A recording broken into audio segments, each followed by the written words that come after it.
그러니까 지금 오고 있는 분이 계시긴 하지만 네. 우리가 이 급족 같은 시간을 해야 돼가지고 제가 해 보겠습니다. 그래서 네, 솜니움 2월 북클럽이고요. 오늘은 이제 종교적인 것에 귀한 타일 종교 시대 인문 신학이라는 책을 나눔합니다. 특별히 저자이신 이상철 선생님께서 함께 하시게 되었고요. 너무나 잘 아시겠지만은 이제 한신대에서 기독교 윤리학 가르치시면서 또 솜니움에서는 지난 세미나에서 또 아주 폭발적인 인기를 또 얻으셔가지고 제가 가급적 자주 오시길 바랬는데 딱 그 타이밍에 이 책이 나왔어요. 그 세미나의 내용도 맞아요. 많이 겹쳐가지고 맞아요. 저희가 바로 또 하면 좋겠다 싶어서 선생님을 모시게 되었습니다. 이 책을 이제 어떤 의미, 어떤 마음을 가지고 쓰셨고 어떤 과정이 있으셨는지 먼저 조금 들려주시면 너무 좋을 것 같습니다. 지금 계기 과정 소감을 말씀하시려고 했는데, 계기는, 제가 2012년, 그러니까 책을 단행본을 쓴 게 요번이 네 번째거든요. 그러니까 뭐 공전 되게 많은데, 공전 사실은 여러분들 하지 마세요, 별로. 영양가가 없어. 내 것이 아니라 생각이기 때문에.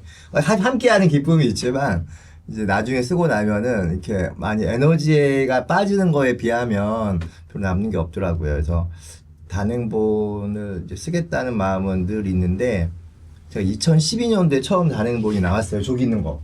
살경계의 신학. 저기 왜 저기 있지? 살경계의 신학이 왜 저기 있어요?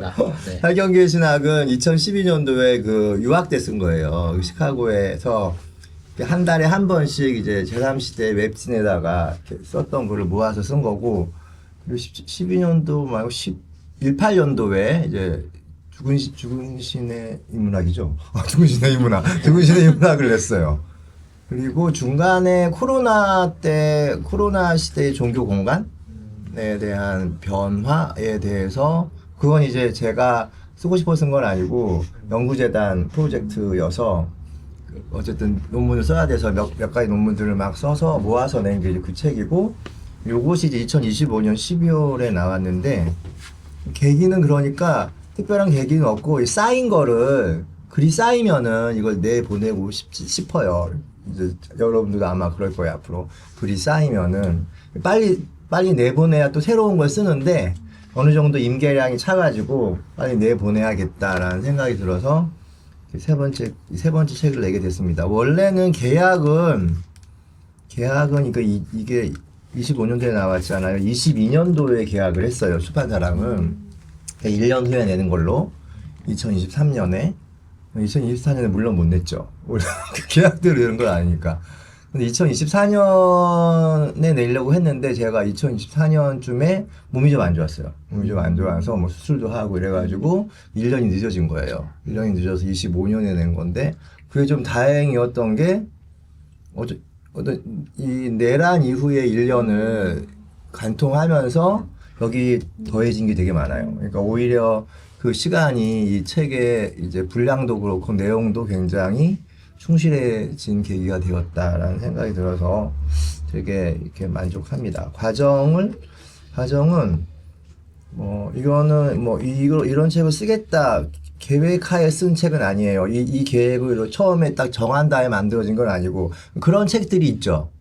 교과서 같은 거. 예를 들면 저보고 만약에 이상철의 윤리학을 써라. 그런 건 이제 착착착 계획대로 쓰는 건데, 이건 그런 건 아니고, 2018년도부터 25년 사이에 제가 썼던 글들이 있겠죠. 이렇게 논문도 있을 거고, 어디 투고했던 글도 있을 것이고, 그런 것들을 날릴 것들은 날리고, 한 카테고리로 묶어보니까 이런 카테고리가 됐어요. 그리고 여기서 반은 안 되겠고, 한 40% 정도는 그렇게 발표한 원고들이고, 그 사이에 이제 메꾸는 작업들은 이제 계속 새롭게 쓴 거죠. 그래서 그러한 과정을 거치면서 책이 나왔습니다. 소감을 말하자면, 정말 여러분 아무 생각 없어요. 갈 사람은 갔다. 떠나간 여인처럼 돌아보지 않아. 활 시위를 떠난 화살은 쳐다보는 게 아니에요. 쳐다보고 싶지도 않아. 너무 지겨워. 신물이 나. 이걸 내가 얼마나 많이 봤겠어요. 그리고 이거 제 최초의 원고는 한 7, 8년 전에 썼을 텐데 이거 사실 정말 보고 싶지 않은 책인데 보는 이유는 뭐냐면 제가 여기 이렇게 체크해 놨잖아요. 오탈자가 있어요. 오탈자가 있고 약간 미스한 것들이 있어서 지금 그거를 찾느라고 이제 가끔 이제 봅니다. 또 누가 알려주기도 하세요.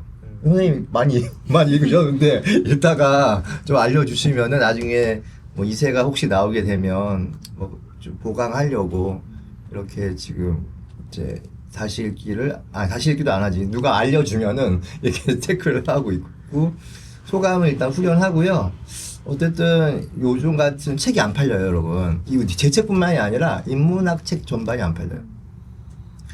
제가 예전에 저 탈경계 신학 냈을 때만 해도 보통 한 1,500부, 2,000부 찍고 죽은 신의 인문학도 한 2,000부 찍었는데 초판이 요즘은 2,000부 안 찍어요.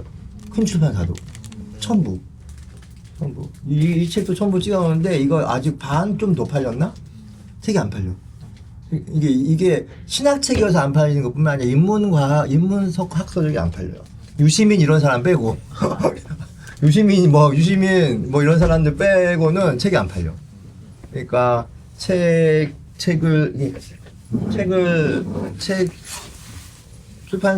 출판사를 위해서 저를 위해서가 아니라 출판사가 초판은 팔려야 되니까 출판사를 위해서 요즘 북토크쇼 한다 그러면은 부지런히 다니고 있어요. 지금 요거 4번째. 지난주에도 하나 하고 향림교회 캡사이신 신학이라고 거기서 촬영해가지고 좀 올라왔습니다. 이제 아마 지난주에 했기 때문에 그래서 지금 소감은 어쨌든 많이 읽히고 좀 얘기들을 하면 좋겠고 그렇습니다. 별 소감 별다른 건 없어요. 그냥 하나 끝냈다. 또 이제 다른 걸 뭘 할까 이제 좀 쉬었다가 하나씩 또 뭘 해야 될지는 모르겠고 좀 그런 생각들을 좀 하고 있습니다. 네. 그러면 간단하게 그냥 소감이나 질문 살짝 어떻게 읽었는지 느낌만 살짝 공유하고 이제 본론으로 들어가기 전이니까요. 짧게 그냥 그 정도만 나누면 좋을 것 같습니다. 순서를 혹시 이렇게 두는 거 가능하실까요? 예.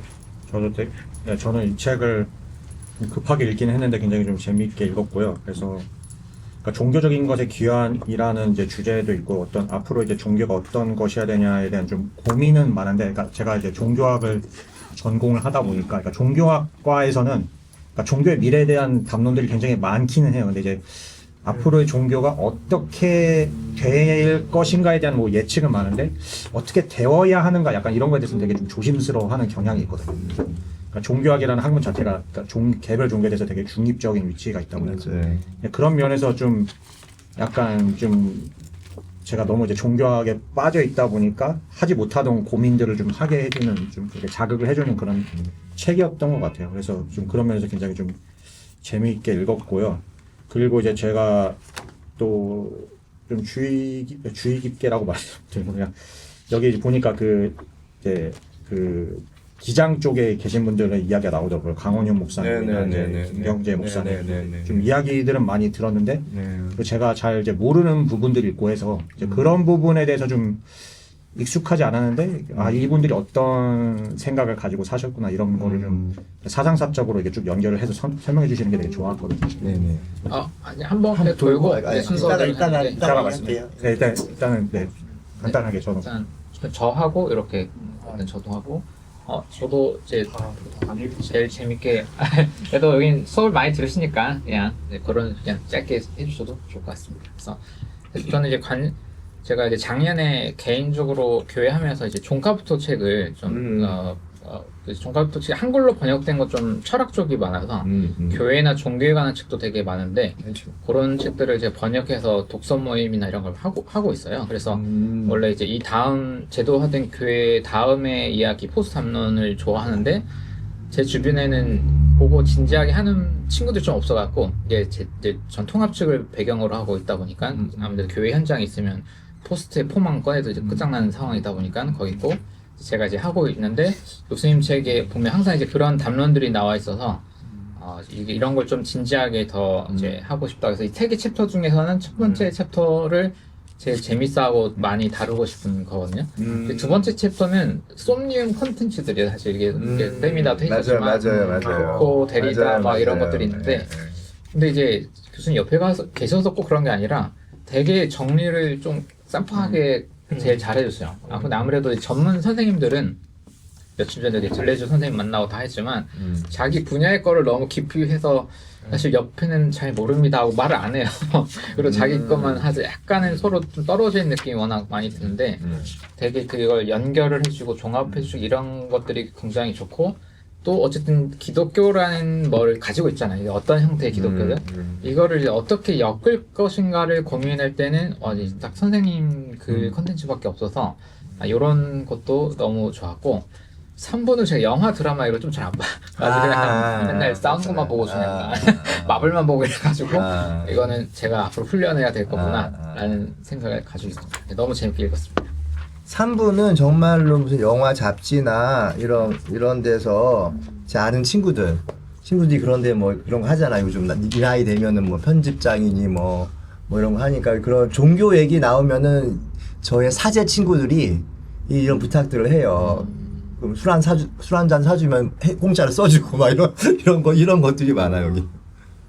그런데 저로서도 되게 기회죠. 어쨌든 종교인들을 대상으로 하는 게 아니라 일반 시민들을 대상으로 해서 이렇게 생으로 딱 정면 승부하는 거니까 뭐 이렇게 동의를 구하는 것도 아니고 이렇게 어쨌든 신학자가 본 어떤 작품 뭐 이렇게 볼 수도 있다라는 것이어서 되게 좋았어요. 요런 작업들이 이게 언어가 다르니까 여기 예상되는 질문과 예상되는 답을 하면 되는 건데 밖에 나가 있는 사제의 분들은 다양한 사람들이 있으니까 되게 예상 밖의 질문도 하고 그래서 그분들의 입장에서도 저의 답변이 예상 밖의 답변이니까 되게 이제 케미가 좋았던 것 같아서 이 3부의 글들이 저는 개인적으로는 뭐 1, 2부는 되게 익숙한 거고 3부는 되게 새롭게 쓴 것 같아요. 법학 동네도 가시고 네, 법학 동네에서 양심적 병역 거부 그 양심적 병역 거부 쓴 건데 한 번은 대전이 04인가 그 지역 번호가 그게 04인인가 하여튼 그 찍힌 번호가 막 전화가 오는 거예요. 난 모르는 전화번호 안 받거든요. 굉장히 그 욕한 사람들이 많아서 그때 안 받는데 계속 오니까 받았어. 병무청이래요. 대전의 병무청. 여러분 군대 갔다 온 사람들 악몽 있잖아. 다시 군대에 들어가야 된다는. 그게 아니라 병무청에서 그 양심적 병역 거부를 어떻게 대처해야 할지 TF가 있대. 있는데요. 거기서 뭘 뒤지다가 양심적 병역 거부 제 논문이 발견이 됐대요. 자기는 찾았나 봐. 그 나한테 자꾸 전화를 거는 거야. 와서 양심적 병역 거부에 대한 뭐 종교, 법학 뭐 이런 사람들 대화하는데 오실 수 없냐고. 갈 수 없다. 대전까지 갈 시간이 없다. 그래가지고 이제 근데 이거는 이제 외국어대학교 로스쿨에서 그때 한번 했었어요. 그 주제로 그걸 이제 한 거예요. 그러니까 이런 작업이 되게 저는 재밌는 것 같아요. 오히려 교회 내에서 하는 것도 있지만 그냥 교회 내에서 신학교도 마찬가지. 우리 학생들이지만 여러분들은 내가 말을 막 하는 것 같지만 굉장히 정제된 언어로 말을 하는 거예요, 사실은. 막 하는 것 같지만. 근데 밖에 나가서 정말 어느 순간부터 정말 딱 이제 이렇게 임계점을 딱 넘어갈 때 언어가 제가 변하는데 그게 되게 좋더라고. 그래서 요 3부 작업은 3부 작업이 재밌었던 것 같아요. 패스해도 되고요. 아니면 하고 싶은 그래도 왔으니까 하려고 네. 하는데 네. 일단 책은 안 읽긴 했지만 제가 처음에 이 책 제목을 봤을 때 되게 끌리는 게 있었고 되게 책 제목을 잘 지었다고 생각이 들었어요. 그래서 네, 안 읽어봤지만 그래도 궁금한 게 종교적인 것을 뭔가 한 문장 혹은 한 단어로 압축해서 하면 어떻게 말할 수 있는지 궁금하고 또 귀환한다고 했을 때 이게 귀환을 한 것을 뭔가 다시 바라보는 건지 아니면 귀환을 해야 된다는 요지인지 아니면 귀환을 할 것이다 약간 이런 요지인지 이런 게 궁금합니다. 이따가 또 얘기할게요. 책 읽으면서 일단은 교수님께서 글을 너무 잘 쓰신다라는 생각을 제가 많이 받았습니다. 저 글 굉장히 못 쓴다고 그래서 교수님한테도 몇 번 아유 제가 언제요? 정말 끝까지 들으셔요. 제가 교수님한테 글을 못 쓴다고 내가 그래서 하소연을 그래서 고민 상담처럼 약간 교수님한테 막 카톡을 긴 문장으로 보낸 적이 있었는데 교수님 텍스트를 보면은 굉장히 짜임새가 있고 앞으로 무슨 내용이 나올 건지에 대해서 계속 설명을 해주시잖아요. 그렇게 친절하게 돼 있어서 읽기가 쉬웠었고 사실 종교적인 것에 기한 이 책을 처음 읽는 책인데 이상하게 제가 교수님이랑 자주 이제 대화를 해보고 접해서인지 익숙해요, 굉장히. 예, 익숙한 내용이고 특히 뭐 경동교회랑 그 다음에 그 어디지 형무소였나요? 거기 공간이 비슷하다라는 것도 그거는 제가 대공부인실, 남영동 대공부인실. 교수님 기억하실지 모르겠는데 그거 제가 한백교회 군복 입고 갔을 때 건축가 교우분 계셨었잖아요. 예. 그분이랑 대화하실 때 그 이야기를 듣고 김영호. 제가 그래서 저는 그걸 미리 들은 거예요. 나 지금 예, 교회에서 많이 했어요. 네. 그래서 이 책을 통해서 그냥 이상철 교수님이라고 하는 사람을 그냥 한번 새롭게 훑어보는 다시 한번 훑어보는 느낌이었어요. 그리고 2부 보면은 굉장히 우리가 소위 기독교적이지 않다라고 여겨지는 것들과 기독교를 연결시키잖아요.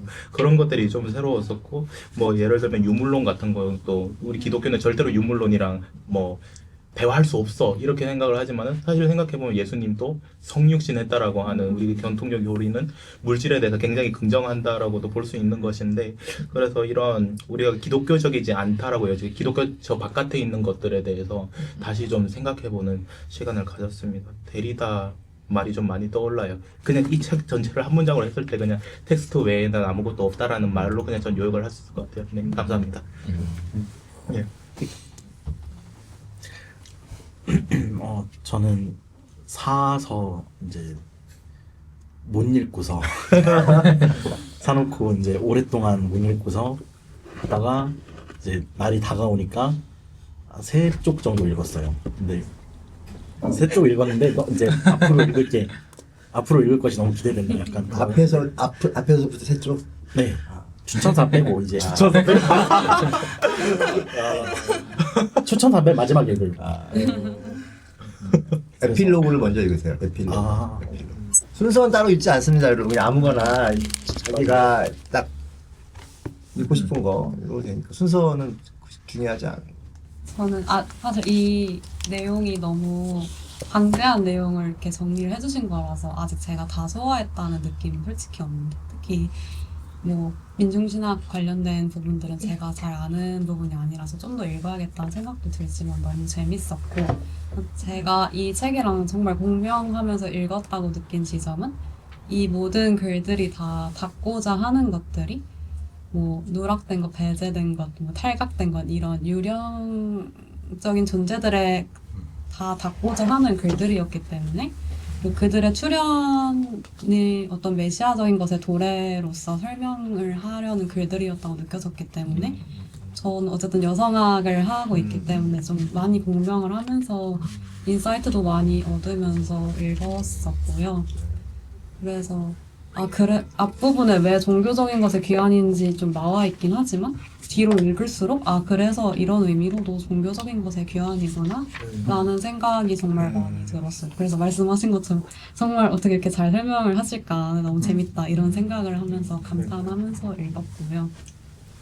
하나 궁금했던 것은 약간 메시아적인 것의 도래, 급작스러운 출현, 갑자기 와서 우리가 과거를 다시 재의미화하고 텅 빈 기표로서 뭔가를 사유할 수 있는 그것이 우리를 묶어줄 수 있는 가능성이라고 했을 때 그 안에서 우리가 고통과 애도뿐만 아니라 어떤 기쁨을 누릴 수도 있을까? 우리가 이러한 파국의 시대에 있음에도 불구하고 우리가 이런 메시아의 도래를 기다리거나 뭐 맞이하기 위해 환대를 준비하는 이 과정에서 우리가 느끼거나 누릴 수 있는 기쁨이 있을까? 이런 궁금증이 조금 생겼던 것 같고 그래서 관련해서 선생님들이랑 좀 얘기를 나눠보고 싶다는 생각을 했습니다. 이 정도 해야겠습니다. 네.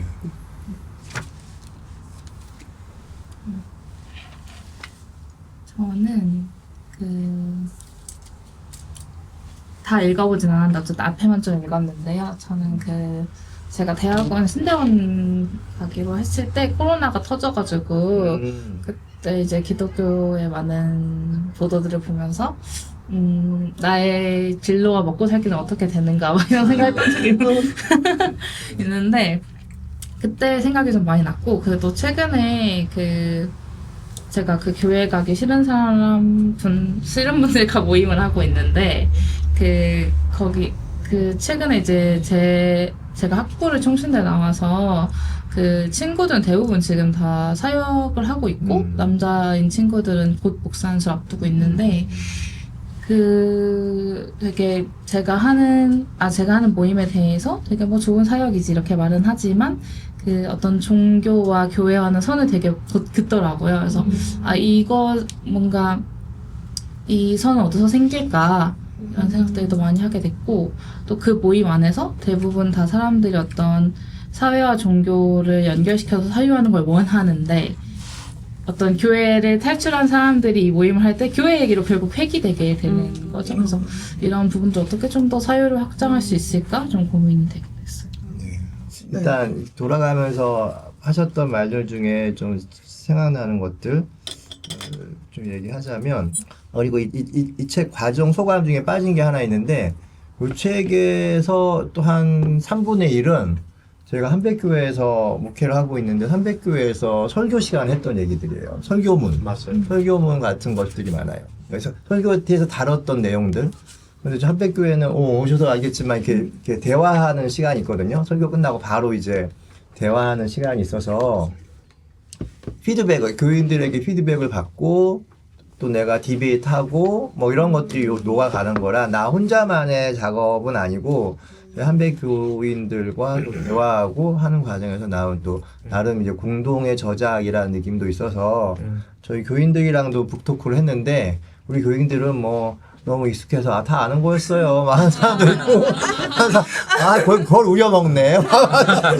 뭐 근데 이제 모르는 거 이제 새로 쓴 것도 많으니까 그런 것들 위주로 이제 같이 얘기를 나눴다는 걸 또 말씀드립니다. 말씀하신 기장 인물들에 대한 얘기들이 많이 있는데 저는 사실 이제 여기 나오는 뭐 되게 안병무, 강원영, 김경재 되게 유명한 사람들이잖아요. 근데 저는 이분들이 저 어렸을 때 할아버지 이런 사람들이었어요. 저희 아버님도 목사님인데 세배 갔던 할아버지. 근데 문익환 목사님 같은 경우는 우리 고모네 옆집이었는데 수율이 고모네 집 가다가 문익환 목사님 댁에 들려서 세배하고 고모네 집 갔는데 문익환 목사님은 늘 빵에 계셨기 때문에 매년 갈 때마다 매년 보지 못했어. 몇 년에 한 번 가면 딱 있어. 그런 우리 김재준 목사님도 저 어렸을 때 우리 교회 원로 목사님이셨고 김경재 선생님은 나 주일학교 때부터 중학교 때까지 저희 담임 목사님이셨고 뭐 이런 분들이셔서 이렇게 위대한 사람인 줄은 나중에 알았어요 사실. 그때는 내가 말을 걸지 못하겠더라고. 내가 너무나 개망나니처럼 그분들 앞에서 놀아가지고 항상 나를 이렇게 쓰다듬으면서 정신 차려라. 이렇게 너 언제 사람 될래? 농담으로 막 이렇게 하시던 분이었는데 이렇게 지금은 제가 너무 이제 그거는 내가 이제 그분들 살아 계셨으면 다이로 할 말 많은데 나 돌아가신 거예요. 김경재 선생님은 특별히 이제 작년에 돌아가셔서 1년 되셨거든요. 김경재 교수님 돌아가셨을 때 한결에 그 고인을 기림이 한결에서 연락이 와가지고 김경재 선생님 어쨌든 최근래까지 살아 계셨으니까 얘기 많이 하셨고 안병호 선생님이나 강훈영 목사님이나 뭐 김재준 목사님이나 문익환 목사님이나 제가 이제 20살, 30살 돼서는 또 돌아가시고 또 이제 내가 이제 할 말이 많이 생겼을 때는 많이 편찮으셨고 그래서 그때 참 살아 계셨으면은 제가 물어보고 싶은 것도 많고 만나서 하고 싶은 얘기도 많은데 그분들 생각하면 지금은 좀 약간 이렇게 몽골몽골해지는 부분이 좀 있는 것들도 있고요. 그리고 저는 또 경동교에서 자랐어요. 강훈영 목사님이 있는 김재준, 강원영 그러니까 기장이 있으면 기장에 딱 상징적인 영락교회랑 경동교회가 같이 딱 처음에 생겼어. 한경직, 김재준 이렇게. 하나는 명동에서 한 분은 명동에서 한 분은 장충동에서 똑같이 창립 기념일이 같아요. 12월 첫째 주 45년 딱 시작했죠. 기장 그때는 사실은 그런데 기장 갈라지기 전이었으니까 1945년 12월 첫째 주였으니까 그때는 그냥 장로교였는데 이제 53년도 호원총회에서 한국 장로교 분열사에 보면 53년도 갈라지잖아요. 그때 이제 기장의 대표교회가 경동교회였고 예장 통합의 예장의 그때는 또 통합합동이 갈라지기 전이었죠. 통합합동은 59년도에 갈라지니까 그죠? 그러니까 53년도에 이제 기장과 예장 두 개만 있었던 거예요. 그때 대표적인 교회가 경동교회고 여기 영락교회였는데 저는 이제 경동교회에서 자랐어요. 10대 20대를 서른이 되던 해 김재중, 강원용 다 우리 교회 목사님들이셨.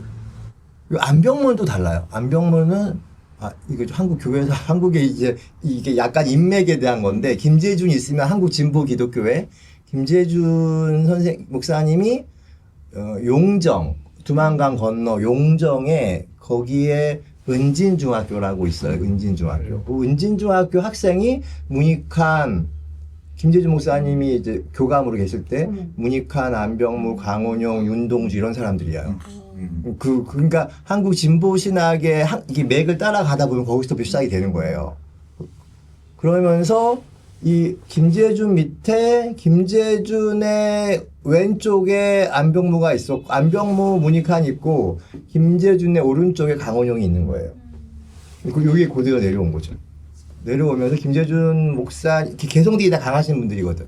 강원용, 안병무, 문익환 다 개성들이 강하신데 이 세 분들의 유니크함을 묶어낼 수 있는 게 김재준의 되게 부드럽고 이렇게 나긋나긋하신데 강단이 있으셨던 것 같아요. 그 밑에서 요 한국 진보 단순히 진보 신학뿐만이 아니라 한국의 진보 사회, 시민 사회를 이끌어갔던 분들이잖아. 안병무, 강원영, 문익환이 굉장히 그 영향하에서 제가 근데 어렸을 때 그분들을 본 거예요. 초등학교, 유치원 요때부터 그건 정말 할아버지셨어. 지금 지나고 나니까 굉장히 어마어마한 분들이셨던 거죠. 저는 근데 공교롭게도 성장기 때는 강원영 경동교회 교육을 자랐어요. 30살까지. 근데 공부는 한신이 있으면 민족신학을 하니까 안병훈 선생님의 영향도 많이 받았죠. 유학 갔다 돌아오고 나서는 제가 지금 심우하는 교회가 안병무 선생님이 세운 교회예요. 안병무 선생님이 세운 교회가 크게 네 개의 교회가 있었는데 두 교회는 사라지고 한 교회가 향림교회고 그 다음에 한백교회. 한백교회는 1987년도 안병무 선생님 거기 돌아가시기 전에 말년에 지은 교회고 향림교회는 53년도인가 안병무 선생님 초창기에 지은 거죠. 안병무 선생님이 처음 세운 교회와 마지막 세운 교회가 향림하고 한백인데 저는 한백교회에서 10년 동안 지금 목회를 하고 있잖아요. 기독교 진보 진영 내에서도 시민사회로 들어간 기독교 진보 세력이 있고 기독교 진보 세력 쪽에서 야권, 제야에 있는 기독교 진보 세력이 있어요. 그게 이제 그 제야의 기독교 진보 세력의 상징이 문익환 안병무고 시민사회의 진보적인 상징이 강원영인 거야. 거기에 김재준 있는 거지. 요 사이에서 요 두 분 사이는 경쟁을 해요. 서로 비판적 지지를 하면서 70년대, 80년대를 이 두 양반이 이끌었다고 해도 과언이 아니에요. 한국의 진보 진영은. 87년도까지. 87년도는 여러분, 87년도 이후에 우리나라가 시민사회가 된 거죠. 비로소 근대적인 시민사회가 된 건 87년도에 우리나라는. 87년도에 요랑쟁 이후에 그리고 나서 시민단체들이 곳곳에 생기기 시작해요. 여러분 잘 아는 경실련인이 사면되는 그 후구 환경단체인데 87년도에 시민의 사회로 접어들었는데 그 시민사회의 중추돌이 됐던 게 크리스찬 아카데미야. 크리스찬 아카데미 중간 집단 교육이라고 그게 1973년부터 75년, 77년까지 계속 박정희 시대 때 여성, 청년, 노동, 농촌, 종교, 교육 6개 분과 중간 집단 운동, 그게 의식화 운동이죠. 그러니까 뭐 한 6주 프로그램을 해서 계속 그 풀뿌리 인재들을 길러낸 거예요. 그 몇 기. 그리고 그게 1979년도에 크리스찬 아카데미 사건이 터져. 다 잡혀가. 그 간사들이. 그 한명숙 선생님 여러분, 총리했던 뭐 이우재 선생님, 김근태, 뭐 되게 많아. 그 잡혀갔던 간사들이. 그게 되게 유명한 1979년도 크리스찬 아카데미 사건이에요. 그게 유신 정권에서 있었던 간첩단 사건과 버금가는, 왜냐하면은 크리스찬 아카데미에 나온 그 출신들이 각각의 조직을 만들고 꾸리면서 반정부 운동을 하고, 박정희의 입장에서는 얘네들이 우리의 정권을 위협하는 암세포처럼 퍼지고 있다고 판단한 거지. 그러면서 이제 싹 잡아 들어가요. 그러니까 우리나라 민주화 운동에 있어서 크리스찬 아카데미 사건이 크죠. 그리고 나서 이제 그해 이제 11.6이 나잖아요. 이런 밤새는데. 11.6이 나잖아요. 크리스찬 아카데미 그 원장이 강원영이었어. 그 이후에 뭐 예를 들면 크리스찬 아카데미 마피아, 경동교회 마피아 이런 말이 생겨. 그게 87년 이후에 90년대 가면서. 왜냐하면 왜 마피아란 말이 생겼냐 하면 그 사람들이 다 시민사회를 장악한 거예요.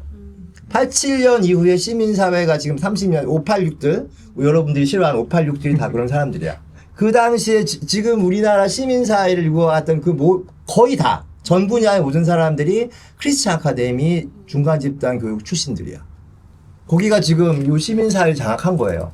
반면에 시민사회는 여러분, 정부랑 어느 정도 밀당을 하면서 갖고 올 건 갖고 오고 줄 건 주는 단체라면 제야는 또 다른 거잖아, 제야. 제야는 달라. 제야는 되게 통일운동이라든지 이런 부분에 있어서는 되게 꿋꿋하게 걸어가는데, 문익환 목사님, 안병무 선생님은 어쨌든 민주신학, 통일운동 이런 걸 하면서 강훈영 목사님과 적대적이진 않으나 제가 볼 때는 이렇게 쌍끌이를 했다고 봐요. 기장이 그런 교단이죠, 사실은. 기장이 그런데 사실 그 기장의 그 선배들은 그런데 그 후세들은 변변치 않죠, 사실은. 근데 그건 당연한 것일 수도 있어.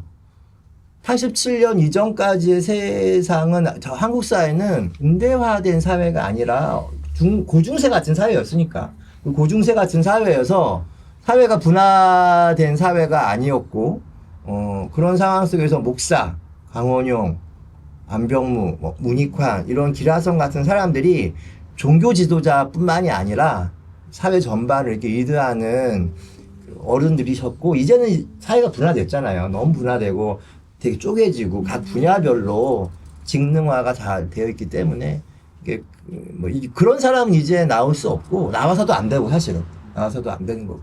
한국 사회가 발전 과정에서 87년 이전의 상황은 굉장히 그런 어른들, 적어도 한국 사회 진보 진영의 지형상으로는 그런 상황이었죠. 그 질문에 대한 이야기를 여기 이 책에 보면 이제 여기 기장의 어른들이 많이 나와서 뭐 그런 얘기들을 했어요. 수경 씨 메시아적인 것 고통에도는 이해가 되는데, 메시아적인 것에 기쁨을 누릴 수 없나? 중요한 질문 같아요. 메시아적인 것이 잡히지 않고 미끄러지고 이런 건데 기쁨을 느끼면 잡히지 않을까라는 생각이. 그리고 그런 걸 한번 생각해 봐야 될 것 같은데요. 잡히지 않았으면 좋겠다. 기쁨을 느낄 때 잡힐 수 있으니까. 일시적으로 잡았다고 착각할 수 있는데 그게 진짜로 잡히는 순간. 그렇죠. 물론. 그렇게 되는 거니까. 왜냐하면 근데 히브리 성서, 그러니까 제1성서, 구약성서를 보면은 굉장히 환희와 축제 시간들이 많이 언급이 되잖아요. 출애굽할 때나 춤추고 소고 치고 이런 것들이 많이 간혹 많이 등장해요. 히브리 문화권에서는. 히브리 문화가 여러분, 우리 수업 시간에 자주 얘기했지만 눈의 문화가 아니고 귀의 문화잖아. 귀의 문화니까 음악, 노래, 운율의 문화니까 이게 율동이 있을 수밖에 없어. 율동이 있다는 건 춤과 축제랑 연결이 되는 거거든요. 정적이 보면서 사유하고 사색하는 것보다는, 되게 정적인 것보다는 그 눈의 문화와 귀의 문화의 차이인 거잖아. 그러니까 히브리 문화권은 그런 귀의 문화권이야. 귀의 종교이기도 하고요. 당연히 기쁨과 축제에 대한 이야기들이 많이 있을 텐데 그런 것에 대한 발굴은 없어요. 그래서 굉장히 메시아적인 것에 기쁨과 축제에 메타포나 상징을 부과해야겠다라는 생각이 지금 들었어요. 되게 중요한 말인 것 같아요.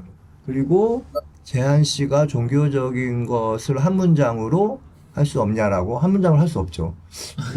그거 하지 말자는 게 종교적인 것이니까. 메시아적인 것을 도입한 이유가 메시아니즘을 하지 말자는 거니까. 종교적인 것 역시 종교로 상징되는 그 제도화된 종교를 말하는 거겠죠.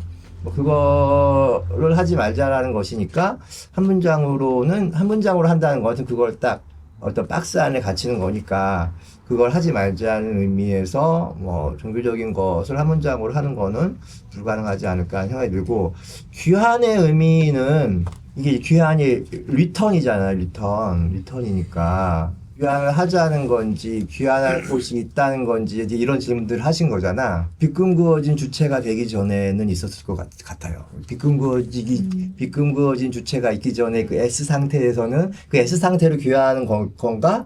그거를 우리는 늘 꿈꾸고 바라지만 그럴 수 없는 그 불가능의 가능성이니까 그 불가능의 가능성을 향한 그 가고 싶은 욕망을 이 귀환이란 말 안에 내가 집어넣었나? 라는 생각을 지금 막 들긴 했는데 그런 생각이 막 들었어요. 귀환이라는 말. 이거는 사실은 제 용어이기도 하지만 데리다의 용어이기도 해요.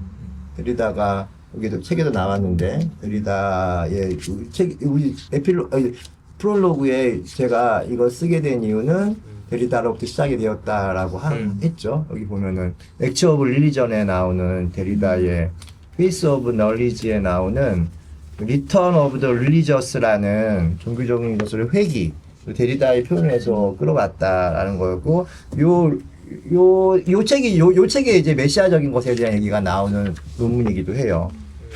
17페이지에 나와 있는 내용. 저 그냥 개인적인 질문인데 하비국수가 수도봉구 교회 언급했을 때 그 글 처음 읽었을 때 기분이 어떠셨어요?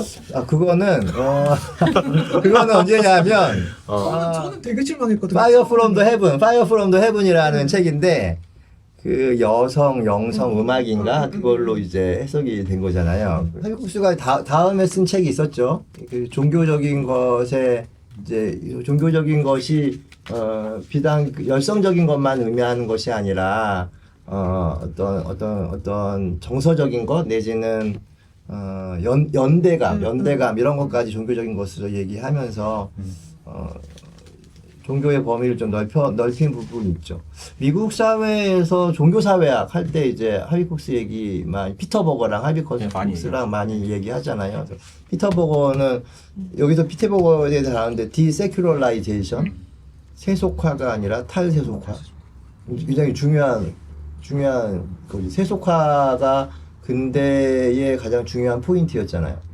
주술로부터 해방이 된 것이 세속화인 거고 가치 영역이 분화된 것. 가치 영역이 분화됐다고 하면 서양에서 가치라는 게 진섬이었잖아요. 그러니까 어쨌든 그게 근대인데 그게 이제 세련되고 힙한 건데 그 세속화를 탈했다는 거니까 얼핏 보면 이게 고중세로 돌아가는 것인가?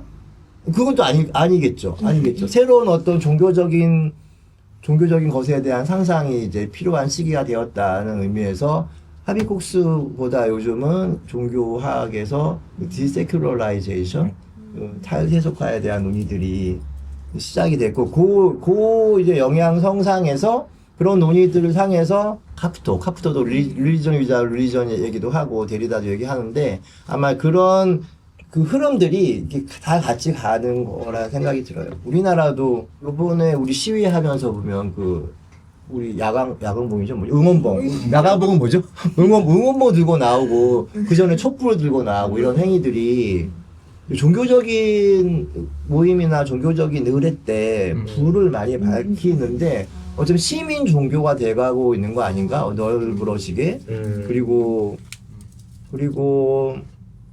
뭐, 산티아고 순례를 가는 거 세계도 나왔지만, 그리고 뭐, 수도원 기행, 그리고 템플스테이 이런 거 미어 터져요 요즘. 뭐 그러면은 어쨌든 제도 종교로 가는 것에 대해서는 거부감이 있지만 어쨌든 사람들의 마음 속에서 이게 아닌데 이게 아닌데 좀 종교적인 것 그러한 것들을 갈구하는 모임들이 교회는 텅 비어가는데 그런 모임들은 좀 자발적으로 모이잖아. 그러니까 뭔가 다른 갈증들이 사람들에게 있는데 그거를 굳이 그걸 신이다 종교라고 말하진 않고 우리 종교적인 것이라고 이제 말하는 거죠. 그리고 저는 또 주목했던 거는 책에서도 말했지만 유물론자들 막시스트들이 바디우도 그렇고 가감벤도 그렇고 지직도 마찬가지고 뭐 데리 이글튼도 그렇고 그렇죠. 이 사람들 내가 젊었을 때부터 책을 읽었거든요. 이거 다 문학 비평하는 사람들이고 하니까 정말 철저한 막시스트들이었어요. 다들 정말 새로운 막시즘만 얘기했던 사람들인데 21세기로 넘어오면서부터는 다 종교 얘기들 다 해요. 그러니까 이게 그러니까 종교 이제 교회가 세속화됐다는 게 중요한 게 아니라 사회가 종교화가 된 거예요. 사회가 모든 분야에서 다 종교를 얘기해. 빨갱이조차 종교를 얘기하면서 자기들의 이야기를 하려고 하는 거야. 그러니까 종교가 세속화됐다는 건 이미 한물간 얘기고 세상이 종교화가 돼가고 있는 거 아닌가? 그러니까 이거 뭐냐 하면은 굉장히 시사하는 바가 크죠. 그럼 종교란 무엇인가? 그 대목에서 다시 묻는다면 다 그 자리가 어떤 인간의 해방을 요구하고 약자들의 편에 서고 자신의 어떤 부족함과 아쉬움들에 대해서 고백하고 싶고 말하고 싶고 근데 이건 뭐냐 하면 지금의 교회나 절이나 성당이 그러지 못하다는 것이기도 하잖아요. 그러니까 사람들은 자꾸 그걸 찾아 나가는 거고. 그러니까 한국 교회가 종교 집단들이 이렇게 쇠락한다는 것은 오히려 어떤 반등의 계기가 있는 거예요. 그렇게 가면 되는 거야. 이 사회가 종교화되는 트렌드를 따라서 교회가 그렇게 변하면 되는 건데 이제 그러지 못하죠. 이미 너무 확고한 규율과 제도가 기득권화 되어 있기 때문에. 그 여기 책에서 내가 다뤘나? 비사연 인식조사, 네. 개신교, 비개신교 이거 제가 그래서 성소수자 이런 얘기 했던 거 여기 책이 있죠. 네, 책에 있어요. 이게 있죠. 그래가지고 정말 예수님이라면 어떻게 했을까? 성소수자가 너 친구라면 어떻게 하겠니? 이게 해놓고 나서 1번, 2번, 3번, 4번이 그런 거였어요. 1번 무조건 환대한다. 2번 혼내고 환대한다. 3번 완전 바꾸고 환대한다. 4번 무관심, 무조건 무관심. 근데 요 무조건 환대한다 70%야. 70%? 딱 가리고 보면은 여러분 교회 다니는 사람이 환대한다고 할 것 같잖아요. 무관심 다 70% 이것도 하나가 70%야. 이 무관심 70%가 교회 다니는 사람들인 거야. 이것만 가리고 봤으면은 요 개신교 비개신교만 가리고 봤으면은 당연히 어떤 사람이 신앙을 갖고 있는 걸까요? 라고 물었을 때 일반적인 시민들에게 당연히 70%의 무조건 환대한다가 종교인이 취해야 될 스탠스 아닌가? 라고 생각하기 쉬운데 이걸 까보니까 개신교인들은 일반 비개신교인들이 환대한다의 70%였던 거지. 개신교인들은 오히려 반대한다의 70%인 거고. 그러니까 굉장히 이건 너무나 극명하게 지금의 교회가 얼마나 반종교적이고 비종교적인지를 드러내는 사인인 거죠. 그러니까 사람들은 알아. 교회를 다니는 사람들은 모르겠다. 교회를 안 다니는 사람들은 알아. 뭐가 종교적인 건지를. 교회 다니는 사람도 알겠죠? 여기 모인 사람들은 다 알잖아. 그러니까 참 이게 너무 슬프고 우픈 일이죠, 우픈 일. 그런 자료는 너무너무 많아요. 그러니까 교수님은 극우 종교가 오히려 어떻게 보면 더 반종적일 수 있다. 그렇게 이제 예를 종교. 극우주의는 또 따로 이제 얘기할 게 많은데 어쨌든 글로벌 극우 네트워크가 형성되고는 있는 것 같아요. 한국과 미국 사이에서는. 왜냐하면 트럼프를 지지했던 세력들이 많이 건너와서 지난번 세이브 코리아 이런 집회들 소년부 집회에 많이 참석하고 트럼프 주니어도 왔다 갔다 거리고 어쨌든 미국과 한국 사이 그 밑에서는 글로벌 극우 기독교 네트워크가 의심들 하는 건 맞는 것 같아요. 그래도 보통의 극우주의가 이렇게 우리나라는 외면받는 거예요, 사실은. 다른 데에 비해서는. 상대적으로. 상대적으로. 있지만 많이 있어 보이지만 한 20% 가까이 안 되고 한 10% 넘어. 15% 정도. 15%가 확실한 게 왜냐하면 제가 2019년부터 계속 조사한 정과군에 대한 항목이 늘 있거든요. 그게 한 13%, 17% 왔다 갔다 걸어요. 정광훈에 대한 정광훈 대놓고 말하는 건 아니지만 그 퍼센테이지가 15%. 아 이거는 뭐냐 하면 개신교인들 중에 개신교인들의 15%는 이제 개신교인의 15%는 정광훈 일반 시민들도 비슷해. 여러분 개신교인들과 일반 시민들의 인식 차이가 없어요. 그것도 약간 질문이 있어요. 네. 이 서부지법과 남태령은 너무 다른 현장이고 당연히 남태령이었고 저는 근데 이제 이거를 너네 헌법에 왜 적대해라고 했을 때 우리 쪽도 방어할 수가 없는 이 상황에 대해서 이걸 어떻게 해야 될까 이런 고민을 좀 했었는데 여기 초반에 극우 파트에 극우주의가 약간 동질적인 사회를 모색한다? 집단의 역사성 내지 현상학에 관심하지 않는다? 이런 내용들을 보고 이것이 남태령과의 차이일 수 있을까? 그쵸, 이런 그쵸, 생각도 그쵸. 좀 들었는데 아직 이게 연결지 않은 생각이라서 좀 어떻게 생각하시는지 이야기 나눠보고 싶었어요. 이거 혹시 제가 조금 그러니까 저도 뭐 정답을 아는 건 아닌데 그냥 제 생각인데 저도 이제 석사 논문에서 이런 근본주의 개념에 대해서 좀 다뤘기 때문에 이 서부지도 폭동 보면은 그러니까 이게 단순히 어떤 이런 극우주의 운동이 한국만의 현상이 아니라고 교수님께서 말씀하셨는데 그 미국에도 있고 뭐 지금 유럽에도 있고 막 전체적으로 다 있잖아요. 미국에서도 비슷한 사건이 하나 있었어요. 캐피털 어택이라고 2021년 그러니까 어떻게 보면 같은 그 헌법, 그러니까 법 질서에 대한 공격인 거거든요. 근데 이 극우주의를 가지고 있는 사람들의 기본적인 사고 자체가 그 이제 미국에서는 그걸 크리스천 내셔널리즘이라고 얘기를 해요. 기독교 그러니까 민족주의라는 번역은 틀린 번역이고 그러니까 뭐 국가주의 약간 이제 그런 개념인데 그게 뭐냐면 그러니까 자기들이 생각하는 자기네들의 그 아이디어 네이션이 있는 거예요. 그러니까 이상적인 국가가 그러니까 미국으로 예를 치면은 미국에는 그 파운딩 파더즈 있잖아요. 그 건국의 아버지들이 만든 그 국가인데 근데 그게 진짜 그 아버지들의 국가가 아니라 자기들이 생각했을 때 그 국가는 이스라엘인 거예요. 그러니까 유대인들의 어떤 선민적인 자기 민족 근데 이제 그게 유대인이 아니라 자기가 생각하는 그 기독교인 백인 와습이라고 얘기하잖아요. 그들만의 네이션이 그 어떤 현존하는 미국은 오염된 네이션인 거예요. 그래서 그거를 이제 붕괴시키고 전복시키고 그 이스라엘을 회복을 해야 되는 거예요. 그 우리의 조상들이 세웠던 이스라엘. 근데 그게 제 한국의 극우도 약간 좀 비슷한 맥락이 있다고 보거든요. 그러니까 지금의 이 대한민국 정부와 시스템은 물론 이제 완전하지만 않지만 그래도 어쨌거나 이제 민주주의라는 체제 안에서 그러니까 사람들의 기본적인 인권과 가치 뭐 어떤 종교 뭐 그런 인권 성 이런 거 관계없이 일단 평등을 보장을 하고 있잖아요. 물론 불완전하더라도 근데 그거를 전복시키고 자기들이 생각하는 그 기독교 국가를 만들어야 되는 거예요. 근데 그런 면에서 접근을 하면은 조금 비판 논리를 약간 좀 만들어 볼 수 있지 않을까. 그냥 제가 지금 방금 떠오른 거 약간 거친 생각이라서 저는 이제 그렇게 좀 왜냐면 둘이 너무 비슷한 좀 맥락이 있어서 동기가 비슷하거든요. 아까 말씀하신 거 드라마도 있습니다. 핸드메이드 테일이라는. 핸드메이드 테일이라고. 그러니까 미국이 그런 그러니까 극우 혁명 세력에 의해서 신정 국가가 되는 거예요.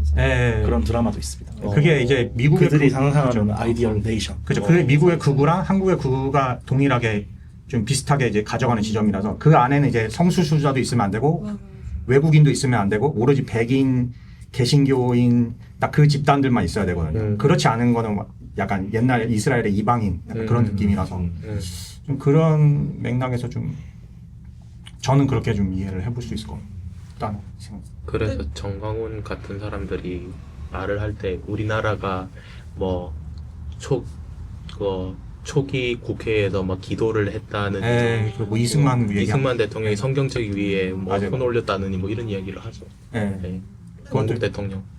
네. 사실 저는 극자든 극우든 그게 내용이 중요한 게 아니라 그러니까 어쨌든 헌법이라는 거는 그러니까 그 우리 사회가 동의한 기초적인 약속인 거잖아요. 그래서 그 약속을 바꿀 때는 다 같이 동의할 수 있는 방향으로 바꿔야 되는데 약속이 마음에 안 들어. 내가 때려 부수겠어.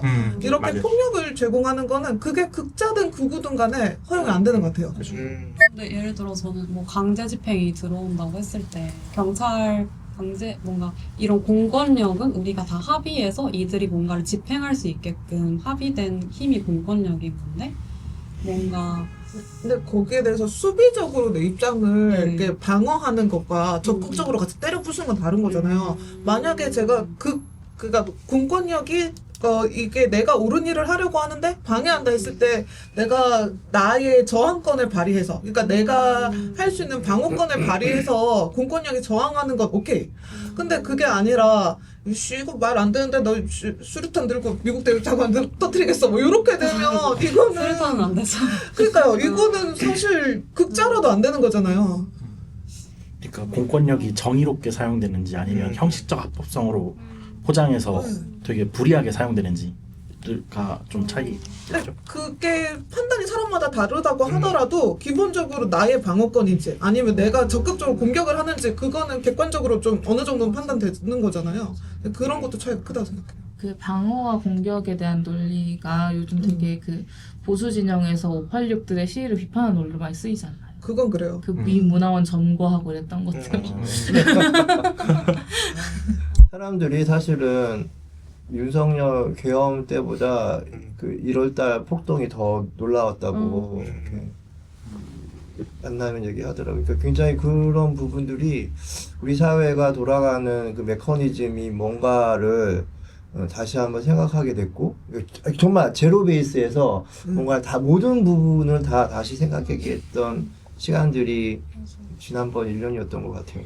저는 그 서부 폭동에서 그 선두에 섰던 애들이 되게 젊은 애들이잖아요. 막 20대 초반 막 그렇잖아요.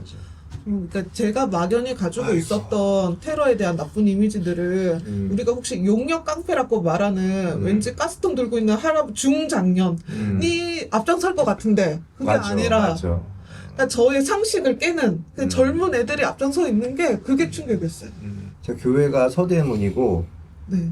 서대문이잖아요. 제 교회가 서대문이거든요. 5호선 타고 오는데 그 앞 정거장이 광화문이에요. 그러니까 지금 참여 관찰자 시선에서 계속 거기 왔다 갔다 보이니까 광화문에 내려서 이제 한 번씩 돌아보고 교회로 출근하는 거야. 토요일에. 그럼 이제 쓱 돌아보잖아요. 너무 재밌어요. 너무 평화롭고 다정해. 그 안에 들어가면 너무 재밌고 평화롭고 다정해요. 다정하고 굉장히 축제적이야. 서로 이렇게 뭐 나눠주고 덕담하고 젊은 사람과도 좋아하고 그 12.3 전에 그리고 거기는 젊은 애들이 있긴 있는데 알바일도 많아. 거기 이게 의자 앉아 계시거든요. 어른들이 커피 이렇게 미스코 갖다 주고 다 그런 애들도 많고 또 좌판 같은 것에 막 펼쳐져 있고 뭐 팔고 뭐 이것도 많아.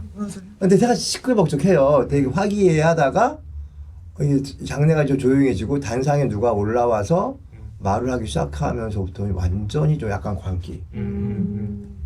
싹 변화하는 이렇게 임계점이 있어요. 여기서부터 비포 애프터가 되는. 그게 너무 신기한 거예요. 너무 신기해요. 레디 액션 하는 것처럼 그것도 안 하는데 그 누군가 강단에 올라가서 말을 하면서부터 싹 이제 변화되는 그 순간이 너무 흥미로워. 이거 어떻게 나 글을 쓰고 싶은데 어떻게 이걸 표현해야 될지 모르겠고 근데 그때까지만 해도 12.3 전까지만 해도 거기에 있는 사람들이 대부분 노인들이 많았고 누추하신 분이 많았어요. 그런데 12.3 이후 폭동이 지나면서는 멤버들이 바뀌기 시작해요. 물론 그분들 플러스 젊은 애들이 많아지고 젊은 애들은 알바 애들이 아니야. 정말 멀쩡하게 멋있고 생긴 애들. 그리고 특이한 건 뭐냐면요. 중장년층의 강남 스타일의 어른들이 많아지기 시작했어. 뭐 알잖아. 옷을 보면 이렇게 또 얼굴에 자태를 보면 알잖아. 이 사람들은 달라. 그 비율이요. 이제는 1대1까지는 아니었지만 거의 한 30-40% 됐어요. 그러니까 굉장히 이 현상도 되게 웃긴 거예요. 그러니까 이게 근데 왜 그럴까? 그 사람들은 부동산 그런 거죠, 그렇지. 방에서 온 건데. 그런 근데 거 제 같아요. 되게 부동산 방에서 에서 이제 집회 참여하자 해갖고 윤호개인 집회 참여한 사람을 제가 알거든요. 아. 얘기를 들었는데 2번을 갔는데 자기는 그 분위기를 못 견뎌갖고 못 가겠다는 못 거예요. 가겠다요. 아. 조금 이해는 되면서. 그러니까 그 사람들이 그런 사람들이 분석을 한 사람들이라면 자산이 있는 사람들이래요. 맞아요, 자산. 맞아요. 자산이 있는 사람들이 공포감이 얼마나 과연 큰가라는 것이 그러니까 다주택자. 그런 사람들. 그리고 자산 있는 사람들이고 또 하나는 상징 자본이 있는 사람들. 상징 자본이라고 하면 앞으로 지금 있는 것도 이제 앞으로 자기가 미래에 될 것까지를 다 포함하고 있는 그 상징 자본이 있는 사람과 자산이 있는 사람들이 어쨌든 거기에 많이 들어갔다라고 이제 평을 하더라고. 어느 사회학자 그 중앙대학교의 신진우 선생님 같은 경우는. 그러니까 이것이 그냥 저 사람들이 무식하고 못 배우고 뭐 없고 이런 차원으로 이제 소구가 될 수가 없는 것이고, 극우의 일반화가 이제 어느 정도 진행이 된 거고, 이제는 이게 파시즘 쪽으로 나갈 거다라고 막 이렇게 좀 이제 염려하는 사람들은 더 염려하고, 근데 아직까지는 그런데 우리나라가 정권이 바뀐 것도 있고 하지만 한 20% 안쪽에서 관리가 되고 있는 것 같긴 하더라고요. 팍 이제 더 넘어가면 힘들 텐데 그 선에서 어떻게 할지 모르죠. 근데 어떻게 할지 몰라요. 약간 이게 중장년층의 그 극우 논리들은 어쨌거나 자기네 그런 기득권에 대한 이제 방어적인 성격에서 나온다 치면은, 그러니까 지금 말하는 게 되게 20대의 그것도 많이 얘기를 하잖아요. 20대도 근데 여성 남성이 다르니까. 네, 근데 이제 주로 이제 이대남들 얘기를 많이 하는데, 그분들의 어떤 그런 동기는 진짜 약간 공포감 같은 게 있는 것 같더라고요. 공포감 있죠. 그게 제일 많이 하는 게 흔히 말하는 뭐 화짱조 이런 표현 많이 쓰잖아요. 화교, 짱깨, 조선족. 그래서 그들이 이제 그래요. 우리나라를 접수할 거다. 그 부정선거도 다 어쨌건 다 그 중국하고 연관을 시켜서 이제 그렇게 얘기를 하니까 약간 그러니까 중장년층의 어떤 그런 동기랑 또 이 밑에 젊은 그 20대 남성 뭐 일부 남성이죠. 뭐 다는 아니니까. 그들의 어떤 그런 동기나 이런 게 없이 좀 갈리는 게 있다는 생각을 하거든요. 맞아요. 그런 부분도 좀 그 공포가 있는 거죠. 네. 자기네들이 전통적으로 누려왔던 기득권들이 없어질 것이라는. 네, 그래서 그런 레토릭을 계속 위에서 이제 만드는 것 같아요. 그런 어떤 분위기와 그런 논리를 계속 위에서 아까 그 계속 뭐 설교처럼 막 그렇게 막 말씀하시나 이제 그런 약간 식으로 막 얘기를 하면서 그러니까 그런 거 되게 좀 저도 쭉 그 극우에 계신 분들, 극우 사람들 막 얘기를 보면서 많이 느끼거든요. 그 윗사람들하고 거기 약간 행동 대장들의 이게 좀 다르다. 동기가 좀 많이 다르다. 약간 그런 걸 많이 느껴서. 그리고 뭔가 아까 사회가 종교화된다고 말씀하신 게 진짜 공감이 됐던 게 그런 극우 집회나 집회에 참여하지 않더라도 그런 스탠스를 내면화하는 청년 주체들 중에 되게 많은 사람들이 내가 뭔가 옳은 일을 하고 있다는 고행감? 이런 거를 되게 느낀다는 생각을 했어요. 그게 그 사람들을 더 그쪽으로 가게 만들고, 근데 이건 사실 반대편 진영도 마찬가지라는 생각이 들고, 저도 집회에서 고향감을 아까 그 응원봉 이런 그렇죠, 것들도 그렇죠. 사실 엄청 고향되게 만들고 다 같이 떼창하고 이런 것들, 그거는 양쪽 다이고 뭐 비판할 일은 아니라는 생각이 들지만, 그런 고향감, 어떤 내가 주체로서 설 수 있는 자리다, 혹은 내가 이것을 계속 추구했을 때 아까 말씀해 주신 것처럼 나에게 올 것들이 올 수 있고, 내가 그거를 얻기 위해 적극적으로 뭔가 행동을 할 수 있다는 이 사실 자체가 이들에게 주는 어떤 안심, 안도감, 이런 것들이 불안을 잠재우는 요소가 아닐까라고 좀 생각했습니다. 그리고 이거 전 약간 불만인 건 우파 여성들도 상당히 문제인데, 맞아요. 약간 우파 여성들 욕할 자리가 별로 없어요. 그래서 그런 게 약간 좀 저는 개인적으로 참 아쉽다라는 생각이 드는 것 같습니다. 근데 전 수업에 들어가고 확실히 20대들이 되게 보수적이다라고 느낄 때가 많은데, 근데 이게 아까 뭐 저도 교양 수업 이런 거를 하고 있으니까 학생들에게 여러 가지 토픽 가지고 얘기를 하는데, 이게 그러니까 얘네들이 아예 그러니까 그냥 미래의 나의 자산을 기득권들이 가지고 있으니까 기득권을 깨부셔야 돼. 이 논리면 오히려 납득이 되는데 대화가 되는데 그게 아니라 민주당에서 내놓는 정책들이 자기들한테 더 유리한데도 민주당이라는 이름으로 반대를 하는 거예요. 그러니까 분명히 자기한테 더 유리한 정책인데 그걸 열심히 설명해줘도 안 먹혀요. 그래서 이게 뭔가 합리적으로 이게 대화가 안 되는 그런 게 나는 어떻게 학생들을 대해야 되는 걸까? 막 이런 생각이 드는 거죠. 그 비슷한 고민인데 저도 이건 좀 저의 고민이기도 한데 이게 우리 안의 파시즘, 내 안의 파시즘에 대한 얘기랑 연관이 되는 건데 제가 강의 시간에 얘기했던 것 같은데 작년에 우리 학교는 이제 한신대학교니까 기독교 학교니까 체프를 드려요. 체프 1, 2학년 때 의무적으로 체프를 드리는데 일반 학부 체프요. 신학과 체프이 아니라 일반 학부 체프를 해서 제가 개강 예배 설교를 개강 강연을 했어요. 그때가 언제냐면 작년 3월 첫 주이니까 1년 전이니까 작년 3월이면 여러분 윤석열이 지금 어떻게 될지 모르는 그 상황이었죠. 아주 그런 약간 첨예하게 갈등적인 아주 신경이 예민했던 때였잖아요. 다 보양돼 있고 막 격양돼 있고. 저는 그래도 한신대학교가 나름 진보적인 대학교니까 진보적인 학생들이 많고 내가 생각해 설교 제목이 지금도 기억이 나. 우리가 한신에서 공부한다고 함은이라는 거였어요. 3월 신입생도 많고 하니까. 어쨌든 이제 우리 학교에 나온 여러분들이 우리 학교에 출신의 선배들 뭐 강원영, 문익환, 문동환, 뭐 장준하, 김재주, 남병무. 왜냐면 우리 학교의 건물들이 다 그런 건물들이 그런 분들의 호를 땄어요. 늦봄과는 문익환이고. 장공과는 김재준 목사님이고 이런 식으로 우리 여러분들이 서 있는 이 캠퍼스 건물들이 다 늦봄과 누군지 아세요? 그 딱 보여주는 거야. 문익환 목사님 그런 약간의 필름들 이분이 문익환 목사님이다. 이분의 호가 늦봄이고 여러분들 이 강의실이 늦봄관이다. 이런 식으로 설명을 해주는 거야. 여러분들이 걸어다니는 캠퍼스를 지나다닐 때 이걸 생각했으면 좋겠다.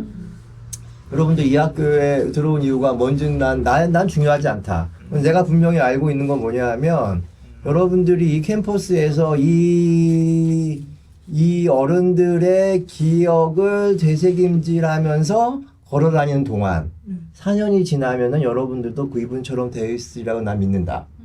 라고 설교를 끝났어. 근데 보통 그런 예배가 애들이 교회 안 다니니까 다 핸드폰 보고 하거든요.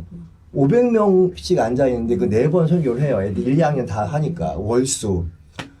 근데 내가 그런 경험을 처음 해봐. 애들이 다 날 집중해서 보는 거야. 아싸, 먹혔어. 아싸! 해가지고, 나 죽지 않았어. 했거든요.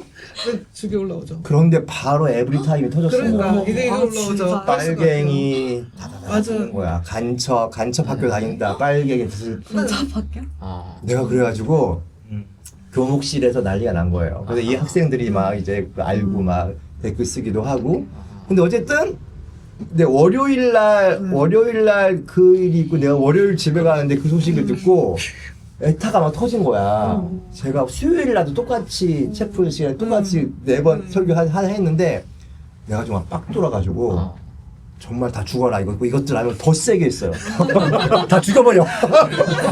정말로 그랬어. 정말로 해가 내가 그때는 정말 내가 살기가 넘쳤어요. 정말 옛날 정말 그 싸움할 때 이런 것처럼 새끼들 죽어봐.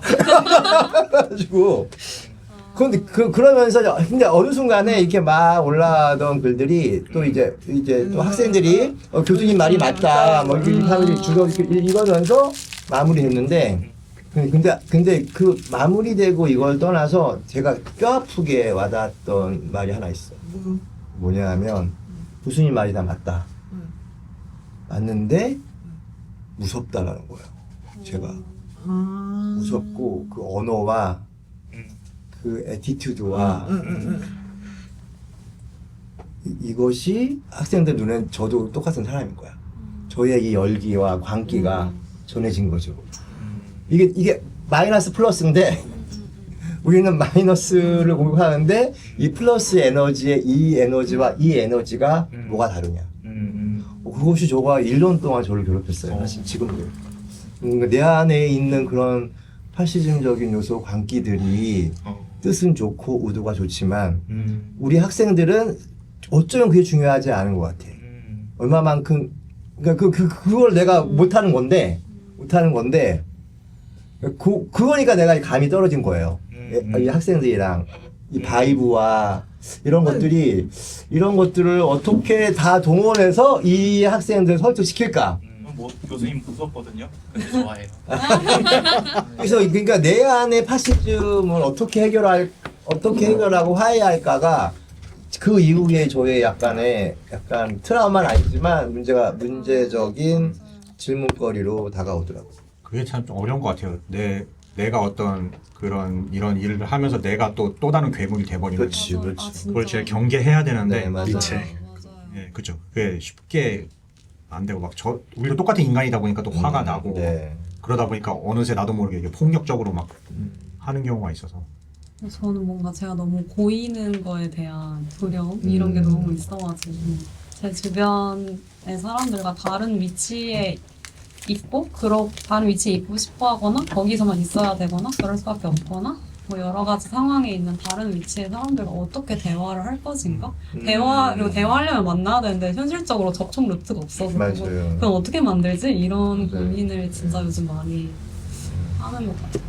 여수학 하시는 분들, 문화인력 하시는 분들만 만나고 솜니움 아니면 만날 때도 없는데 사실 솜니움 오시는 분들도 어쨌든 맞아요. 네, 그러니까 제가 크리스천 아카데미에서 이런 대화 모임을 많이 열거든요. 많이 이렇게. 내일도 사실은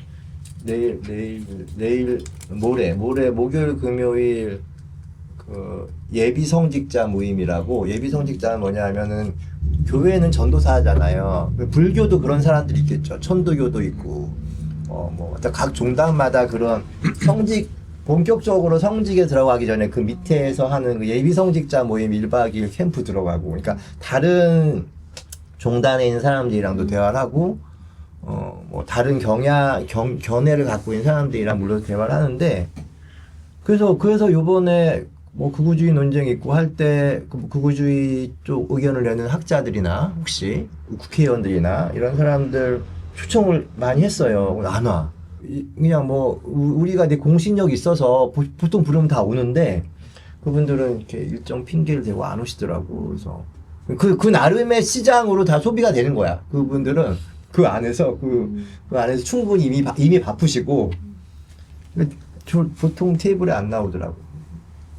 이게 아까 제가 말씀드렸던 거랑 비슷한 게 이제 어떤 극우 진영도 보면은 그러니까 위에 어떤 소위 말하는 리더들이랑 밑에 행동대장들의 생각이 다르다고 제가 얘기를 했잖아요. 그게 그러니까 제가 지금 고민하고 있는 주제인데, 그러니까 위에 분들은 사실 이게 자기네들이 펼치는 담론이 진짜이냐 아니냐 이런 거는 관심이 없고, 맞아요. 그러니까 어쨌건 기득권을 그 안에서 지키고 맞아요. 그 담론을 계속 이제 만들어내는 게 포커스이기 때문에 굳이 올 필요가 없는 거죠. 관성을 계속 유지하는 거지. 네. 관성의 법칙. 그러니까 오히려 밑에 있는 분들이 진짜 가서 하고 이럴 약간 어떤 마음가짐이나 그런 건 그럴 텐데 위에 분들은 전혀 그런 건 아닌 것 같다는 생각. 저도 고이는 거에 대한 그런 게 있어서 그 친구들을 되게 좀 잘 이렇게 유지하는 편인데, 고등학생 때나 대학 학부 때 만났던 친구들. 맞아요. 근데 저는 한번 이제 되게 20대 30대들 되게 종교에 대해서 비판적이기도 하잖아요, 개신교에 대해서. 근데 한번 그 논리가 바뀌는 그 카톡 현장을 본 적이 있거든요. 이제 한 30명 정도 되는 톡방에도 거의 다 남자인 친구들이었고, 근데 이제 전혀 기독교 우호적이진 않아요. 근데 결국은 정과문의 논리가 다 맞지 않았냐, 그렇게 가야 한다라는 말을 하는데, 그 이유가 어쨌든 저출산이 문제가 되고 그것 때문에 중국인들이 올 거다. 근데 여성들을 너무 많이 교육하면 저출산이 되는 게 현실이지 않냐. 결국 교회에서 말하는 것들이 맞아서 그렇게 가야 한다 라는 이야기를 하는 거예요. 그래서 이게 되게 한 가지 담론으로만 얽혀있는 문제는 아니구나 이런 생각이 되게 많이 들었고, 그래서 뭔가 청년 여성들의 극우주의 현상은 왜 그런지 좀 잘 모르겠긴 한데 청년 남성들의 극우 현상들은 뭔가 나중에 점점 동화될수록 기독교 근본주의랑 괴를 같이 할 것 같다라는 생각이 들더라고요. 청년 여성들의 극우주의 현상 조금 설명해. 싶으세요?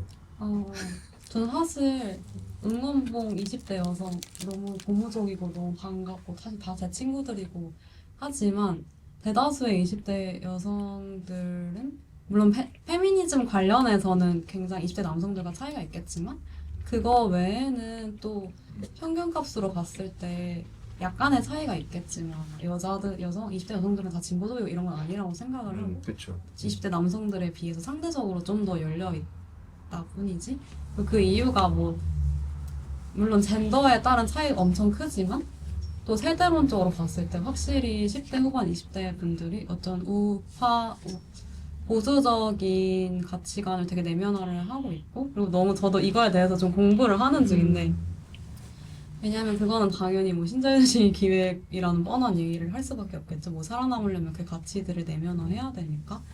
그래서 제가 관심이 있는 거는 신자유주의 페미니즘이라고 할 것들이 뭐 미국도 그렇고 우리나라도 그렇고 90년대 이후로 계속 출현하고 있는데 소위 말하는 여성의 고위직 진출이나 뭔가 돈을 많이 벌어서 막 기업의 정상에 오르거나 이런 그 과정에서 뭐 남성들과 뭐 절대로 교제하면 안 되고 그게 내 커리어에 방해만 되기 때문에 임출력이 이런 식으로 그런 걸 되게 가치절하하고 이런 것들을 신자유주의 페미니즘이라고 할 수 있을지 그들은 스스로 페미니즘이라고 생각하거든요. 근데 그들은 굉장히 우파적이고 굉장히 근대적이고 굉장히 남성 젠더화된 가치들을 좀 추구하는 면이 있는 한편 근데 또 뭐 욕하기만 할 수도 없는 게 실제로 이 신자유주의 사회에서 살아남으려면 이런 가치들을 추구해야 되기 때문에 실제로 여성이 임출력하면은 막 조직에서 살아남기 어렵고 또 실제로 이성의 연애 안에서 굉장히 많은 폭력들이 벌어지고 있고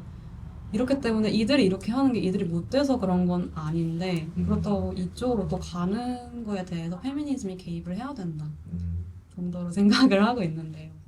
근데 이런 여성들의 극우화 현상 또 우파 여성이라는 어떤 타이틀이 아주 조금이지만 생기고 있기도 하고 그런 것들이 좀 또 극우 진영에서 여성 스피커를 되게 세우려고 하는 움직임들도 있고 이런 것들에 대해서 좀 더 면밀한 분석이 필요한데 제가 아직 많이 지면을 찾지 못했던 것 같아요.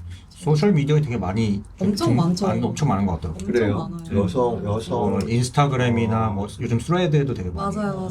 엄청 많아요. 여성분들 중에도 꽤 그것도 엄청 튀던데 그 되게 나이가 많은 성공한 남성과 결혼하는 방법에 대해서 엄청 오마이갓. 서술돼요. 맞아요. 그래서 사실 사람들이 저는 다 너무 연애하고 사랑하고 싶어한다고 생각해요. 지금 솔로지고 난리 난 것만 봐도 사람들이 너무 연애 너무 하고 싶어하는데 너무 이상적인 결혼하고 싶은데 그 이상적인 결혼을 할 수 없는 현실이니까 약간 좀 그런 양극단이 만난다는 생각도 좀 하는 것 같아요. 근대적인 사랑을 하고 싶어하는 사람들 굉장히 그래서 이런 것도 막 완전 붕업되고 완전 그 콘텐츠 엄청 유명인데 나는 이렇게 해가지고 의사 남편과 결혼했다. 맞아요. 내가 치과 의사를 만난 비밀. 되게 궁금하다. 그렇구나. 잘 왔는데요. 재밌는 걸 많이 듣는다. 여기 신학 하시는 분들 오셨으니까 네. 저는 어쨌든 이제 목사님들을 많이 만나고 내일도 한국 예수교회인데 목사님들 모임에서 이 책으로 하거든요. 아 그래요? 근데 목사님들이 모이면 항상 교회 얘기하죠. 모임을 고민하는데 아. 저희 안에 그 장로가 조금 많고 기장분도 막 섞여 있어요. 저희 모임에도. 네. 근데 기장은 이제 여기서 말하는 타자와 함께하는 그 가치를 하다 보니 교회가 어떻게 되냐 하면 결국 정치사회 운동으로 가다가 교회가 남아있냐 하면은 다 목사님들이 모여서 목사님들이 그 예배드리고 다 이제 그런 아동 일 하거나 흩어지자 하면서 근데 결국 모임은 없잖아. 근데 이게 포스트 기독교의 방향인가 라고 할 때 목사님들은 좀 고민이 많아지는 거예요. 저는 어떻게 정리하면 지금 여기가 교회 모임 하는 곳인데 어차피 작잖아요. 그러니까 나는 요 정도 모이면 된다라는 입장에서 근데 이게 많아지면 될 것 같아. 작은 뭐 이런 입장인데 근데 이제 기성교단 저도 이제 순명교에서 바로 전에 일단 일을 했고 영락교에서 목사 안수 받고 막 그랬거든요. 그랬어요. 근데 그 규모를 보다가 이제 온 사람들 입장에서는 이게 박살나는 거지 이게 교회에 맞냐 라고 해서 좀 고민이 있고 또 신학생 이제 지금 막 하려는 분들은 물론 교회를 안 하면 상관없는데 그냥 그런 그 사회적 정치 집단으로 가면 되잖아요. 길이 있으니까. 근데 교회를 운영하려고 할 때 과연 될 거냐. 그 테드 제임스 선생님이나 존 카포터나 말하는 이제 종교 없는 종교로서 이분들이 뭘 할 때 이 사람이 올 거냐 하면 약간 현실적인 어려움이 좀 있는 거예요. 그래서 이 현상을 대체 이 선배님들은 어떤 고민을 하고 있을까? 궁금하더라고요. 저희 교회 같은 경우는 한백교회는 저희 기장교회고 이제 아시는 분들 아시겠지만 저희 교회가 기장인데요. 본투비 기장교회는 저밖에 없어요. 본투비 기장. 보통 이제 쭉 대대로 예장, 대대로 기장, 대대로 감리교 이렇게 교회 구성원의 한 반 정도는 대대로 이렇게 이어지는 사람이 있어야 되는 건데 저희 교회는 본투비 기장이 저밖에 없어. 담임 목사밖에. 나머지 분들은요, 영락교회에 오신 분도 있고, 사랑의 교회에 오신 분도 있고, 감리교회 무슨 큰 교회에 오신 분도 있고, 이렇게 기존의 큰 교단의 큰 교회, 일반 교회, 신천지가 아니고, 신천지인가? 하여튼 그 약간의 좀 이단에서 온 분도 계시고, 불교에서 온 분도 계시고, 그러니까 기장교회는 없는 거예요. 그런데 이분들이 기성의 교회에 치이고 실망해서 막 돌아다니는 거야. 그 가나안 신도라고 하잖아. 그 향림교회 갔다가 세길교회 갔다가 성공의 성당 갔다가 이렇게 돌아다니다. 우리 교회도 그런 코스 중에 하나인 거예요. 그러면 이제 오시면은 이따 가세요. 다녔다가 뭐 이따가 가고 정말 또 오고 이런 사람들이 왔다 갔다 하면 정착을 하고. 그러니까 이 말은 뭐냐 하면 종교적인 것을 갈망하는 사람들이 있다는 거죠. 그리고 그 교회가 정말 그 색깔 제가 보였다는 게 아니라 우리 교회의 지난 역사가 그것을 보여온 거고 저는 그냥 와서 그냥 숟가락만 얹은 건데 어쨌든 그 교회가 변치 않고 계속 그렇게 저런 스탠스로 계속 있다면 기장교회는 안 오지만 기장교회는 안 오겠지만 떠돌아다니던 누군가 그 종교적인 것을 갈망하는 사람들은 여전히 많으니까 온다. 문제는 그 지구력과 근성인 거죠. 그 목회자도 그렇고 계속 이걸 할 수 있느냐. 저는 그러니까 희망이 있다고 말하고 싶어요. 우리 신학 학생들에게는. 잘 안 믿지 그런데. 저는 내가 말하지만. 종교적인 이 진포스 기도 이거 말하네요. 구구는 규모 논리는 계속 될 것 같고, 근데 여기 있는데 규모는 엄청 작아질 것 같은 거야. 그러니까 힘이 별로 없을 것 같은 거야. 그렇죠. 근데 저는 이거 힘이 별로 없을 거라는 거를 인정하고 이거라도 감지덕지하며 재밌게 진짜, 하면 저는 좋겠는데. 뭐라고 했는데 잘 모르겠어요. 근데 이제 또 다른 분들은 이제 종교적인 게 귀환할 거고. 종교가 이 세계의 진짜 약자들 위해서 우리가 이렇게 진짜 할 엄청난 뭐가 있다고 딱 해버리면은 사실 세속 사회 물론 사회도 종교 사회이긴 한데 지금 일단 한국은 완전 종교 국가는 또 아니잖아요. 그렇죠. 근데 이제 종교 논리로 가서 과연 우리가 진보 담론에 뭐 전장의 문제든 뭐든 가서 그걸 갈 수 있냐? 라고 할 때 저는 안 그래도 지금 다 해체되는 판에 또 이거 한 줌 남은 것까지 또 저기로 요거로 또 간다고 할 때 이게 좀 고민이 되긴 해요. 그래서 제가 지난주 금요일에 그 향림교회에서 이런 책 모임을 했어요. 향림교회는 캡사이 신학이라고 촬영하고 이제 담임 목사님이랑 둘이 대담한 거 찍는 건데 요게 향림교회 질문지였어. 그런데 마지막에 제가 한 말이 어쨌든 이런 얘기를 했어요. 교회가 살아남을까? 기장이 진보적인 교회가 그러니까 그래도 이 모범적인 전례가 하나쯤 있었으면 좋겠다. 진보적인 대형교회 향림교회가 진보적인 대형교회가 되었으면 좋겠다. 진보와 대형이 맞을지 모르겠지만 근데 향림교회가 실질적으로 이번 광화문 거치면서 대형 교회잖아요. 대형교회 아니에요. 명수가 300명 되면 무조건 분화해야 된다. 300명도 안 돼. 지금 120명에서 지금 200명이 됐어요. 근데 200명이 된 게 7, 80명 늘어났는데 요번 광화문에 맨날 거기서 광화문 쉼터하고 광화문에 광화문이 교회가 있으니까 우리 교회 와서 그 방도 하나 마련했어. 거기 이렇게 1층을 거기서 쉬고 가라고 이렇게 해야 하고 하니까 그 덕에 좀 많아지긴 했는데 이거보다 더 좀 진보적인 대형교회가 있어서 성공한 교회 그런 사회적인 의제나 이런 거 있을 때 소신껏 발언하고 그런 교회가 이렇게 생기기 시작하면 어느 순간에는 조금은 지금보다 더 희망적이지 않을까 생각이 좀 들긴 해요. 그러니까 이게 인보적인 스피커가 힘을 갖는다는 측면에서 대형 교회가 있으면 좋겠다라는 그런 바람은 저도 참 좋은 것 같은데 네. 아까 말씀하셨지만 과연 진보라는 그것과 대형 교회라는 게 과연 어울릴까? 어울릴 수 어울릴까? 아무리 봐도 시스템적 저는 이제 대형 교회 출신이라서 그게 좀 회의가 들어요. 저는 그런데 그런 회의가 들지만 제가 이제 목회를 하는 입장에서 정말 약간 그랬으면 바라는 기도 제목이 생겼어요. 정말 진보적인 대형교회가 하나쯤 있으면 너무 좋겠다. 저는 읽으면서 그 생각도 많이 했어요. 저도 교회 다니기 싫은 사람들이랑 모임을 하는데 그분들이 어쨌든 주되게 안 나가게 됐다라는 이야기를 하는 게 어쨌든 신앙 얘기를 할 수 없어서거든요. 교회에서. 신앙에 대한 얘기를 깊이 있게 나눌 수 없다. 교인들과. 그래서 되게 종교적인 걸 많이 찾아오셨나 보네. 그래서 그런 얘기 되게 많이 하시더라고요. 교회에서 신앙 얘기를 할 수 없어서 왔고 그래서 여기서 신앙 얘기 할 수 있어서 좋다 이런 얘기를 해서 되게 아이러니하네. 그렇죠. 정기적으로 모임을 하시는 거예요? 정기적으로. 교회네요. 그럼 교회적인 거네. 교회적인 거네요. 그게 교회 아니에요? 정기적으로 모여서 교회적인 거네. 신앙 얘기를 하는 하는데 거잖아요. 그게 맞아요. 교회니까. 요일은요? 주일날 아니면? 그 기윤실에 사는 모임이라 기윤실. 모임원들끼리 정해서 만나고 있어요. 그렇구나. 좋네요. 그래서 여기 모임을 다니다가 교회를 가보고 싶어 하신 분들 꽤 있어요. 그래서 이제 향림교회를 갔었나 봐요. 근데 이게 좀 사람이 성향도 탄다고 생각을 하게 됐던 게 다 좋고 이제 교회 다니고 싶은데 이 사람들과 친화적이어야 되고 뭔가 음악이 있고 이런 게 되게 견디기 힘들다는 분들이 있더라고요. 길석으로 보내는 음악 별로 없어요. 이야기를 하기 싫어 안 해도 되고. 대화 소모임.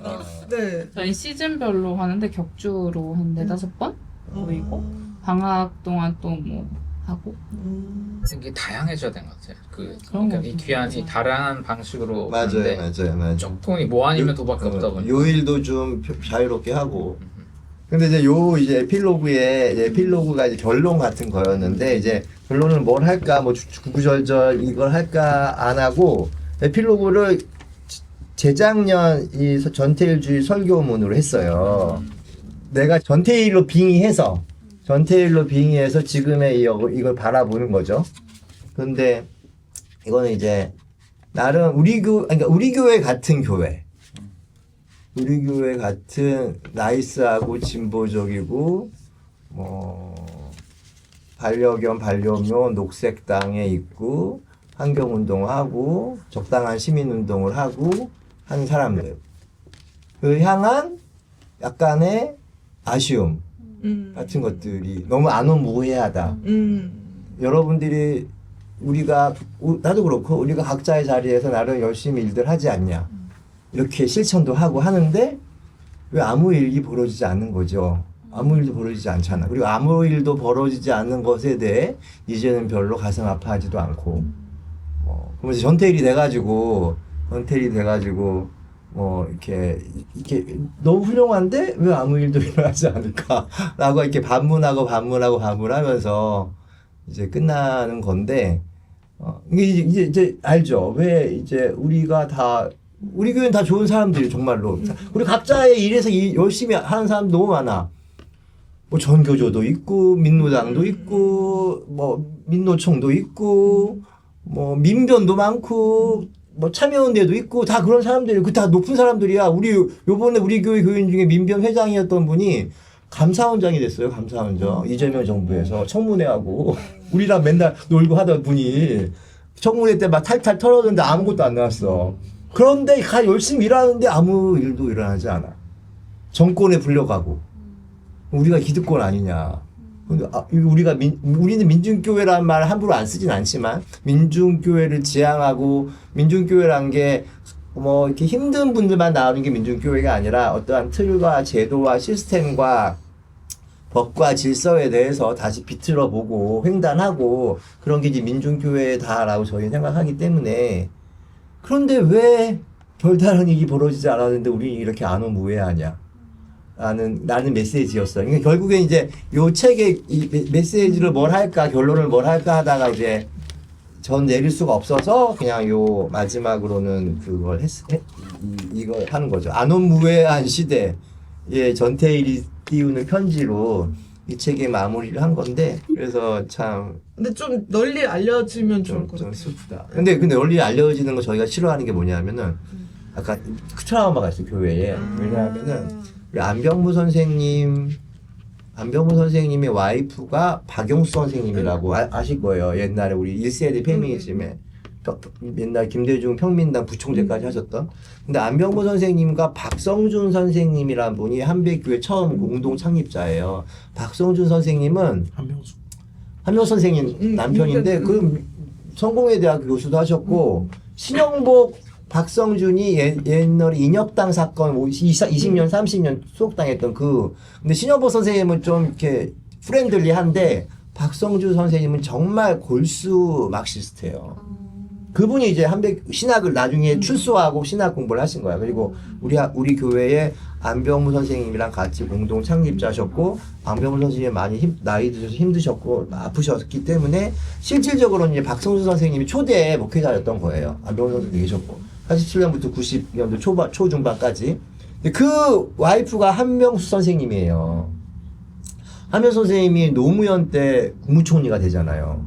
저 그때 유학가 있었을 때인데 국무총리가 돼서 한명숙이 다니는 교회 한백교회 빨갱이 한백교회 인맥 뭐 쫙 해가지고 빨갱이 교회 한명숙 박성준 안병무 쫙 털린 거야. 우리 교회가 한번. 그 이후로 사람들이 약간 이제 그런 언론 그리고 정말 쭉 새로운 사람이 와가지고 사진 찍고 가서 정말 약간 우파 언론 내고 막 그래가지고 사진 찍는 거에 극도로 예민해.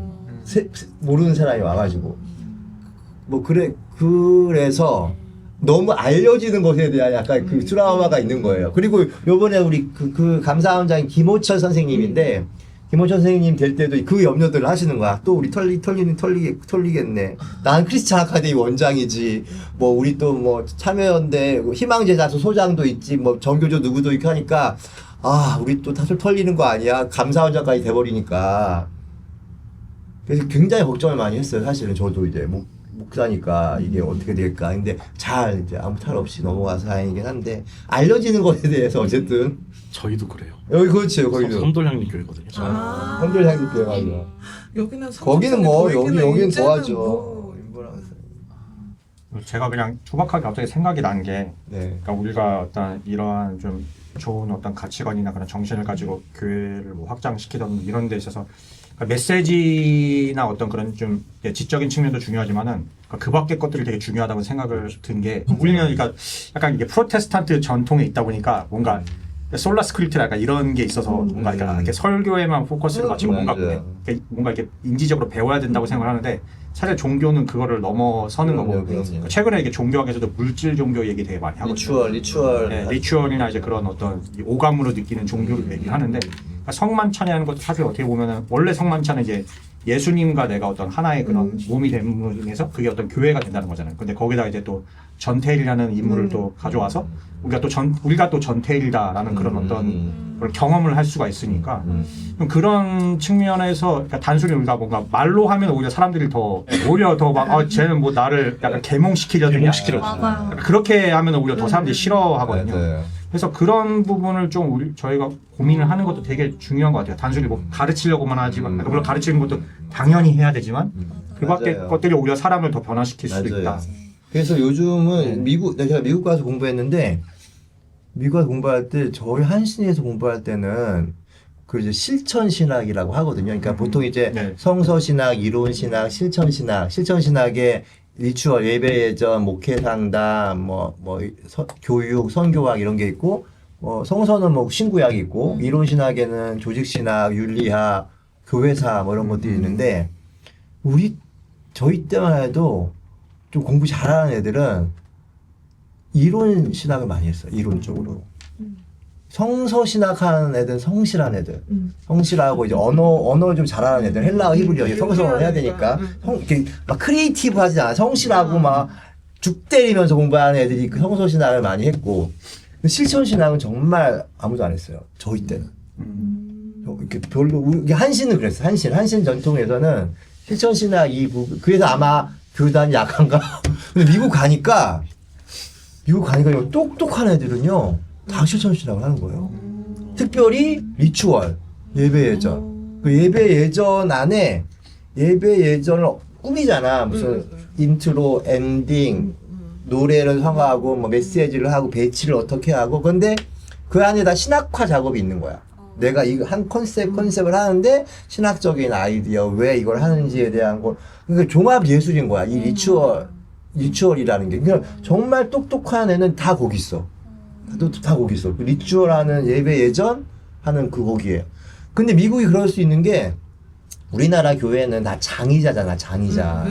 장의자니까 굳어 있는 예배예요. 근데 미국 교회들은 오래된 교회 말고 학교 채플들은 다 움직일 수 있어요.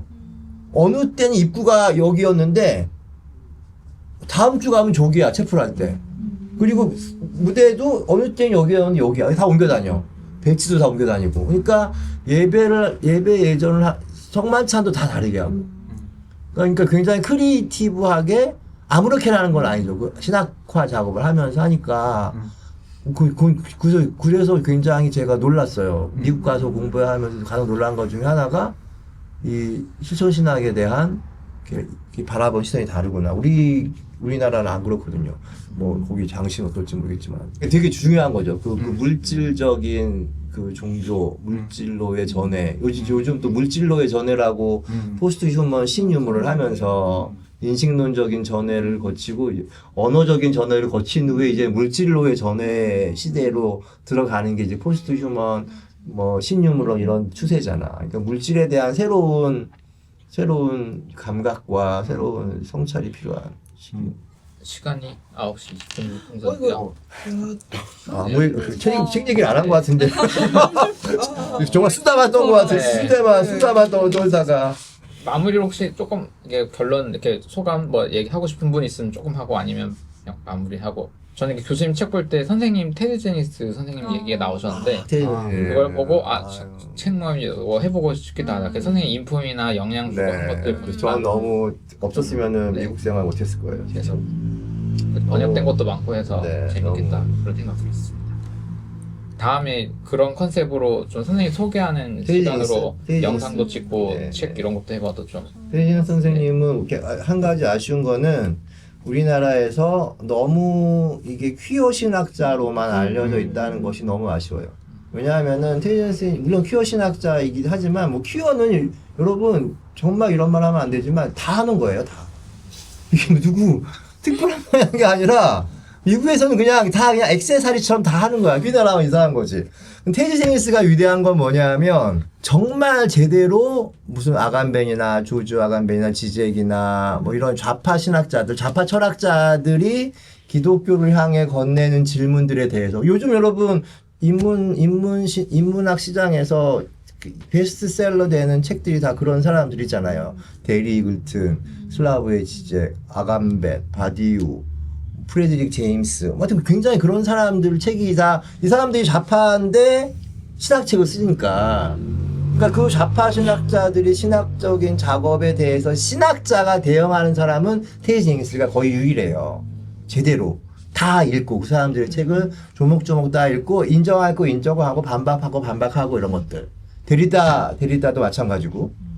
미국에서 몇 명 있죠, 학자들이. 그런데 제임스만큼 그렇게 잘하는 사람이 없어요. 그래서 우리나라 리딩 데리다, 띵킹 폴도 번역이 됐고, 아울로우 저스티스도 번역이 됐고, 그래서 되게 유명한 거예요, 테드 제임스가. 퀴어 신학자라고 유명한 게 아니에요. 무엇보다도 미국에서 가장 위험한 좌파 신학자인데, 그러니까 우리 학교의 상징적인 성적일 거 아니야. 탑 강사니까. 이게 시카고 신학교 하면 몇몇 학자들이 많이 있지만 그래도 테드 제니스가 딱 가장 이제 진보적인 걸 띄우기 위해서도 학교에서도 막 선전하는데 그 선생님이 우리 학교에서 가장 크고 위대하고 알려진 선생님이 개강과 개강 그 주에 종강 그 주에 자기 집에 인터내셔널 학생들을 초대를 해요. 외국인 학생들.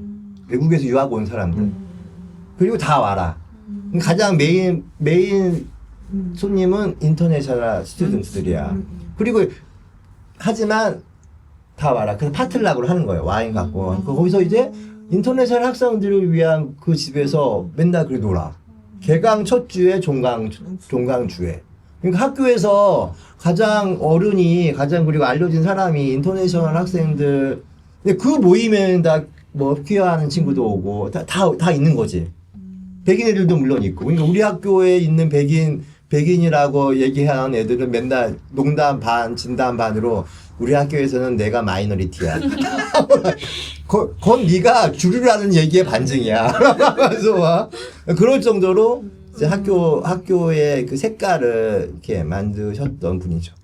아마 안 계셨으면 제가 미국에서 아마 공부를 못하고 중간에 접고 오든지 했을 텐데 너무 이게 저로서는 한국에서도 몇 번 모시고 여기 나와 있는데 2019년도에 이제 우리 크리스천 아카데미에 초대해서 뭐 그 경동교회에서 이제 얘기하고 근데 그 다음에 갔는데 코로나가 터져셨는데 코로나 때 멕시코 여행 가셨다가 멕시코에서 코로나 걸린 거예요. 멕시코에서. 그래가지고 돌아가셨는데 코로나 때문에. 코로나 걸리신 거예요. 그래서 코로나 환자로 죽으신 거야 멕시코에서. 근데 미국으로 못 건너왔어요. 한동안. 왜냐하면 그 보관 상태에서 몇만 있었어. 가지고 막 그 학교에서 총동원해가지고 미국 정부 어떻게 연결하고 뭐 오바마가 또 시카고 우리 출신이거든. 오바마 연결해가지고 막 어떻게 해가지고 민주당 해가지고 이렇게 와가지고 몇 달 후에 장례식 쳤어. 되게 안타까워. 교수님도 마음이 어려우셨고. 내가 그때 제가 듣고 우리 와이프 끌어안고 몇십 분 울었어. 어머머머. 오열이 이거구나. 우리 엄마 아빠가 돌아가셨을 때 그렇게 안 울었을 것 같은데 오열을 했었죠. 이 사진도 나르고 막 그런 이야기들. 그렇죠. 예. 감동이. 막 감시하러 왔다고. 너무 술도 많이 먹고 그 맥주집 가서 우리 학교의 아침은 그 테드 제닝스의 담배 연기로 시작이 되고 마지막도 담배 연기로 사라지고. 그러니까 나는 약간 가슴이 두근두근 거리는 저는 이제 뭐 가슴이 막 선생님만 떴다라고 했을 때 가슴이 두근두근 거리는 이 느낌을 아직도 잊을 수가 없어요. 그 선생님 방이 항상 이 문이 열려 있거든요. 왔다 갔다 보는 거, 다 사람이 잘 보지, 문이 다 열려 있어, 언제든지. 항상 오면 문을 다 열어놔. 근데 이렇게 파묻혀 계세요. 여기 책상이 뭐 있다만 건데, 책이 이렇게 뭐가 쌓여있어. 여기 파묻혀 있어. 머리가 없는데 대머리. 그거 안 보여. 그럼 이제 오셨네. 그래서 이제 가서 막 시비 걸고 농담하다가, 그때가 하나님 나라였던 것 같아요. 근데 지나고 나면 하나님 나라니 사후적으로 도래하잖아. 그러니까 그때가 하나님 나라였구나. 오늘은 그럼 이렇게 네, 마치도록 하겠습니다. 감사합니다.